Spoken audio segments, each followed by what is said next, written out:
pemirsa, kembali lagi bersama kami di acara Sejarah hari ini. Malam ini saya, Vanessa Aulia, dan rekan saya, Husnia Suraya, akan menemani Anda selama 1 jam ke depan dengan ringkasan berita sejarah yang pastinya faktual dan akurat. Sejarah yang akan kami bahas malam ini adalah pemberontakan Andi Aziz untuk mempertahankan NIT. Selamat menyaksikan. Pemberontakan Andi Aziz adalah salah satu gerakan penolakan rencana penyatuan negara Indonesia Timur ke NKRI. Pemberontakan ini terjadi pada masa kepemimpinan Andi Aziz, tepatnya pada tanggal 5 April 1950 di Makassar, Sulawesi Selatan. Sebagai hasil dari konferensi meja bundar, dibentuklah APRIS yang terdiri dari Tentara Negara Indonesia dan Tentara Hindia Belanda yang meminta dileburkan ke dalam APRIS.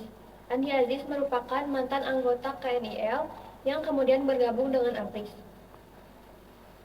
Pelantikan Andi Aziz dilaksanakan pada tanggal 30 Maret 1950 bersamaan dengan terjadinya gelombang demonstrasi besar di Makassar. Kelompok anti-federal menuntut NIT untuk bergabung dengan NKRI, sementara kelompok pro-federal berdemonstrasi untuk mempertahankan NIT. Untuk mengatasi hal ini, pada tanggal 5 April 1950, pemerintah Republik Indonesia Serikat mengirimkan pasukan APRIS dari bagian TNI Makassar untuk menjaga keamanan. Kedatangan pasukan tentara dari Jawa ini dianggap sebagai bentuk ancaman bagi Andi Aziz, yang merasa bahwa keamanan di Makassar adalah tanggung jawabnya sendiri, bukan orang lain, sehingga Andi Aziz membentuk pasukan bebas.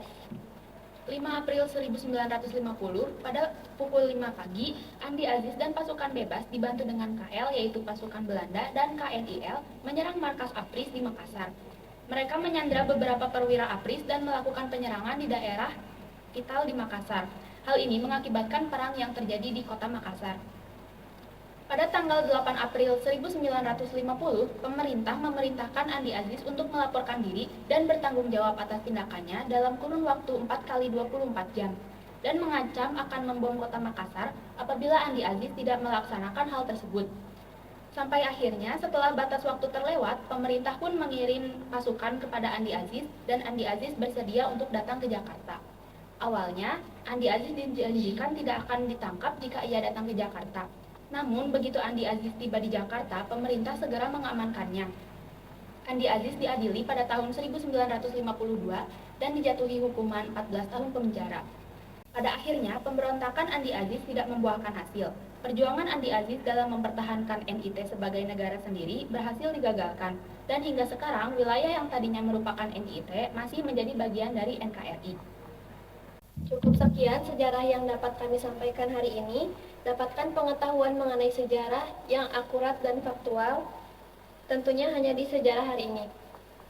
Saya Husnia Suraya dan rekan saya Vanessa Aulia pamit undur diri. Sekian, terima kasih.